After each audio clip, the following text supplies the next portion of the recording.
नमस्कार दोस्तों, आज हम मापांक फलनों के अवकलन के बारे में पढ़ेंगे कि मापांक फलनों का हम अवकलन कैसे करते हैं। क्या हमारा नया टॉपिक है हमारा मापांक फलनों का अवकलन। मापांक फलनों का अवकलन मतलब हमें क्या है, कोई भी फलन दे रखा हो जिसके ऊपर क्या है मापांक लगा होगा, उस मापांक फलन का हमें अवकलन करना। वो कैसे क्या करें, जैसे मान लो एक एग्जाम्पल समझा देता हूँ कैसे फलनों का हम अवकलन सीखेंगे। जैसे मान लो y इक्वल टू मापांक ऑफ एफ एक्स, मतलब एफ एक्स को इस जगह को ये फलन दे रखा होगा और उसके ऊपर में क्या दे रखा होगा, मापांक दे रखा होगा, उसका हमें अवकलन करना है। कैसे करेंगे, जैसे मान लो एक एग्जांपल समझा देता हूँ। जैसे y इक्वल टू मापांक ऑफ cos x, ये क्या है मापांक फलन है, इसका हम अवकलन कैसे करेंगे। और इस प्रकार के फलन होते हैं और जिसके ऊपर क्या हो जाता है मापांक लगा देते हैं और उसका हमें अवकलन निकालना है। कैसे करें, जैसे मापांक ऑफ x माइनस 3, इसका हमें अवकलन करना है, तो हम कैसे करेंगे। ठीक है, सबसे पहले ये बताओ कि मापांक फलन अवकलनीय होता है या नहीं होता है। मापांक फलन अवकलनीय होता है केवल एक बिंदु पर या कुछ बिंदु पर अवकलनीय होता है। कहाँ पर अवकलनीय नहीं होता है, जहां पर ये एफ एक्स जीरो हो जाता है, जहां पर ये फलन जीरो हो जाता है उस बिंदु पर ये फलन अवकलनीय होता है और प्रत्येक बिंदु पर मापांक फलन अवकलनीय होता है। ठीक है, मैं एक एग्जाम्पल के साथ इसे आपको समझा देता हूँ। अब जैसे मान लो मैं कह देता हूँ कि y इज इक्वल टू मापांक ऑफ x, ये फलन बताओ अवकलनीय है या नहीं। ये फलन अवकलनीय केवल x बराबर जीरो को छोड़कर, मतलब x बराबर जीरो को छोड़कर ये प्रत्येक बिंदु पर फलन अवकलन विद्यमान है। कैसे, जैसे मापांक ऑफ x का फलन का ग्राफ कैसे होता है, ये ऐसा होता है। ये क्या है, y इज इक्वल टू मापांक ऑफ x का ग्राफ है। किसी भी फलन के अवकलन का मतलब क्या होता है कि किसी भी मतलब बिंदु का अवकलन का मतलब होता है किसी बिंदु पर वो आप स्पर्शरेखा खींच दो और इस स्पर्शरेखा की ढाल कितनी है, वो ही इस फलन का अवकलन होता है। अब जैसे मान लो मैं कह देता हूँ ये मूल बिंदु O है, ठीक है। अब मान लो मैं कह देता हूँ x जीरो से x ग्रेटर देन जीरो, और x जीरो से बड़ा पर फलन का मान मतलब बिंदु का मतलब जो ढाल कितनी होगी वक्र की। अब देखते हैं x बराबर जीरो से बड़े पर, तो देखो यहाँ पे इसकी वक्र की ढाल कितनी है, स्पर्शरेखा खींच लो, प्रत्येक बिंदु पर खींच लो स्पर्शरेखा, इसकी ढाल कितनी है 43 डिग्री, मतलब tan 43 डिग्री बराबर मतलब 1। तो इसको y डैश का मान कितना हो जाएगा, मतलब जब x का मान जीरो से बड़ा होता है तब इस फलन का मतलब इस वक्र की ढाल कितनी है 1 है, 45 डिग्री है ना, तो इसका अवकलन कितना है 1 है। और अगर x का मान जीरो से छोटा ले लेता हूँ फिर कितना हो जाएगा, y डैश का मान कितना हो जाएगा -1, इस रेखा की ढाल कितनी है -1। और x बराबर जब जीरो ले लेते हैं तब इस वक्र की हम इस वक्र के ऊपर स्पर्श रेखा ही नहीं खींच पाते। कैसे, अब जैसे कोई भी अगर आपके पास ऐसा वक्र हो जहाँ पर ये क्या कोना मिल जाए, उस बिंदु पर हम क्या स्पष्ट रूप से स्पर्श रेखा को नहीं खींच सकते। जैसे मान लो इस बिंदु पर हमें स्पर्श रेखा, तो देखो ये भी इस वक्र की स्पर्श रेखा है, ये भी इस बिंदु पर वक्र की स्पर्श रेखा है, ये भी इस बिंदु पर स्पर्श रेखा, मतलब हम इस बिंदु पर कई प्रकार की स्पर्श रेखाएं खींच सकते हैं और इसकी निश्चित ढाल नहीं है, तो हम कह देते हैं कि ये फलन अवकलनीय नहीं है। ठीक है, इसी कारण मतलब जो ये मापांक का फलन x बराबर जीरो पर क्या है कि हम स्पर्श रेखाएं खींच सकते हैं, हम एक निश्चित स्पर्श रेखा नहीं खींच सकते, इस कारण हम कह देते हैं x बराबर जीरो पर फलन अवकलनीय नहीं है। ठीक है, अब हम देखते हैं कि मापांक फलनों का हम अवकलन कैसे करते हैं। ठीक है, समझ में आ गई मेन चीज कि मापांक फलनों के अवकलन। ठीक है, मापांक फलन का अवकलन हम इस प्रकार करते हैं। कैसे, कि y dash is equal to मापांक of F X upon F X dot F dash X. इस प्रकार हम इसको इन फलनों का अवकलन करते हैं। एक उदाहरण लेते हैं ताकि और आसानी से आपको समझ में आ जाता है। जैसे मान लो मैं एक एग्जांपल ले लेता हूँ कि बताओ y इक्वल टू मापांक ऑफ x माइनस 3 प्लस मापांक ऑफ x प्लस 5। ठीक है, अब इस फलन का x बराबर मान रखे तो कुछ भी आप बिंदु ले दो, कोई भी आप बिंदु ले सकते हो। जैसे x बराबर 1 पर इस फलन का अवकलन कितना होगा, x बराबर 1 पर इसका अवकलन कितना। अब अगर x बराबर अगर ये जीरो x बराबर 3 पर दे देते तो फलन अवकलन नहीं होता, x बराबर -5 दे देता तो हम फलन अवकलन नहीं होगा। अगर x बराबर 3 और 5 -5 के अलावा कोई भी बिंदु दे रखा है तो मापांक फलन क्या है, अवकलन विद्यमान है। कहाँ पर फलन अवकलन विद्यमान नहीं होता मापांक फलनों का, जहां पर ये मापांक फलन जीरो हो जाता है तब बिंदु मतलब जब तब वो फलन अवकलन नहीं होता। ठीक है, अब यहाँ पे देखो x बराबर 1 नहीं है, यहाँ पे भी जीरो नहीं हो रहा है, यहाँ पे भी जीरो नहीं, तब इसका फलन का अवकलन विद्यमान होगा। कैसे करते हैं, देखो इसका अवकलन करेंगे y डैश, कैसे करेंगे कि मापांक ऑफ x अपॉन fx, मापांक of x fx upon fx।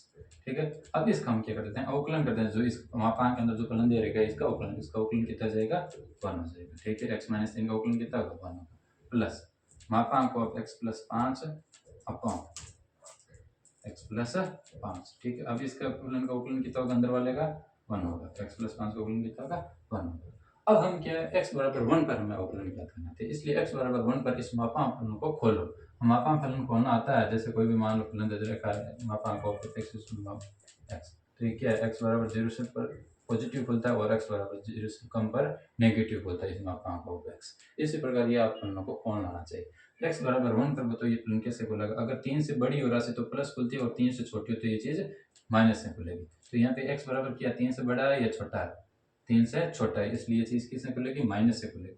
तो माइनस x माइनस 3 हो जाएगा। ठीक है, अपॉन क्या आएगा x माइनस 3। ठीक है, गुणा 1 प्लस, तो x प्लस 5 कैसे खुलेगा कि x बराबर माइनस 5 है, यहाँ पे ये जीरो कब होगा, x बराबर माइनस 5 पर। x बराबर माइनस 5 ये बड़ी है या छोटी है, बड़ी है, तो ये सीधी प्लस से खुलेगा, तो इसको सीधे खोल दो, x प्लस 5 बटा x प्लस 5 गुणा 1।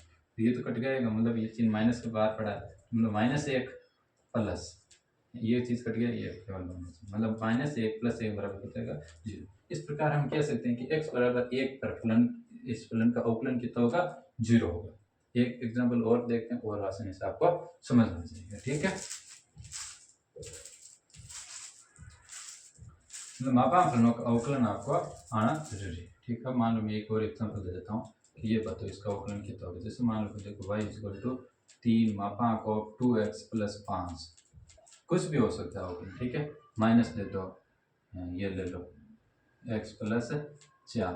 ठीक है, x प्लस 4, तो आपको पूछ रहे कि x बराबर 1 पर अवकलन बताओ। x बराबर 1 दे दो, x बराबर 2, कुछ भी कर दो, मान लो x बराबर 1, आप गणना आसानी से होगी इसलिए ये कर दें कि x बराबर 1 पर इसका अवकलन बताओ कि कितना होगा। तो हम सबसे पहले देखते हैं कि अब अवकलन करते हैं, कैसे करते हैं, y डैश इक्वल टू ये 3 का 3 एज इट इज पड़ा। अब 2x प्लस 5 का अवकलन कैसे करें, मापांक इस प्रकार करेंगे, तो मापांक ऑफ 2x प्लस 5 बट्टा 2x प्लस 5। ठीक है, लिख दिया। अब इस फलन का अवकलन कितना होगा, 2x प्लस 5 का अवकलन कितना होगा, 2 होगा, तो हमने लिख दिया 2 माइनस x प्लस 4 का अवकलन कितना होगा, ये x plus 4 upon x plus 4 dot x plus 4 का अवकलन कितना होगा 1, तो ये लिख दिया हमने 1। ठीक है, ये चीज समझ आ गई। अब क्या है, हमें x बराबर 1 पर अवकलन चेक करना कितना होगा। तो अब बताओ ये 2x प्लस 5 x बराबर 1 पर प्लस से खुलेगा या माइनस से खुलेगा, ये चीज चेक करो।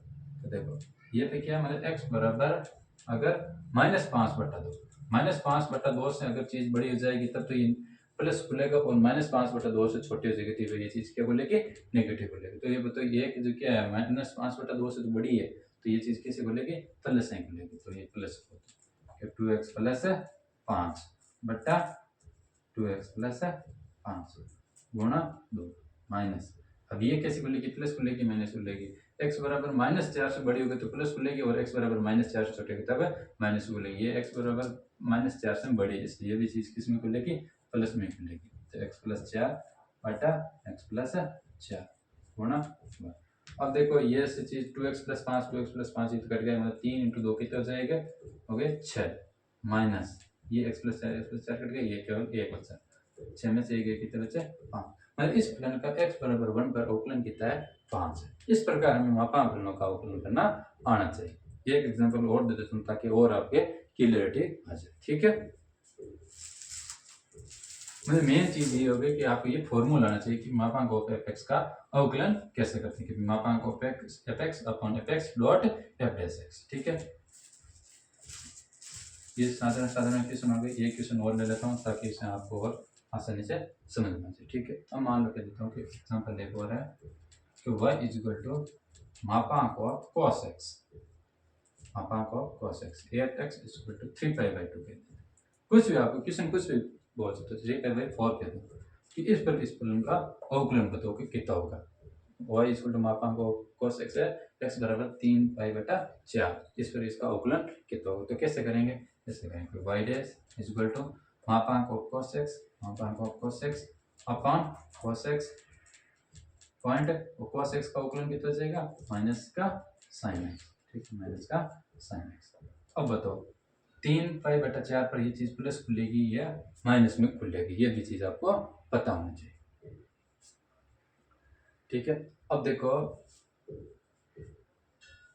समझ में आ गई चीज। अब बताओ cos x ये चीज बताओ 3π/4 पर कितना वैल्यू होगी, ये चीज क्या होगी प्लस में ही खुलेगी, क्यों? मापांक के अंदर जितनी भी चीजें होती है क्या है, प्लस में खुलेगी। तो बताओ मापांक को cos x, देखो cos है 3π/4, ठीक है, 3π/4, ठीक है। आप रख दो, वैल्यू रख दो एज इट इज, ठीक है, कुछ नहीं करना, आप सीधे 3π/4 है या 3π/4 रख दो, ठीक है। तो बटा cos है 3π/4, ठीक है, 3π/4 लिखिए, पॉइंट माइनस का साइन है 3π/4। तो cos 3π/4 का मान कितना होगा? cos 3π/4 मतलब है 1 2 3 माइनस में आएगा, कितना आएगा इसका? माइनस में आएगा, मतलब सेकंड चतुर्थांश में देखें, π/4 का मतलब 45 45 90 3 120, 120 कहाँ था? सेकंड चतुर्थांश में होता है 120, यहाँ पे cos क्या होता है? नेगेटिव होता है, मतलब माइनस 1 cos 1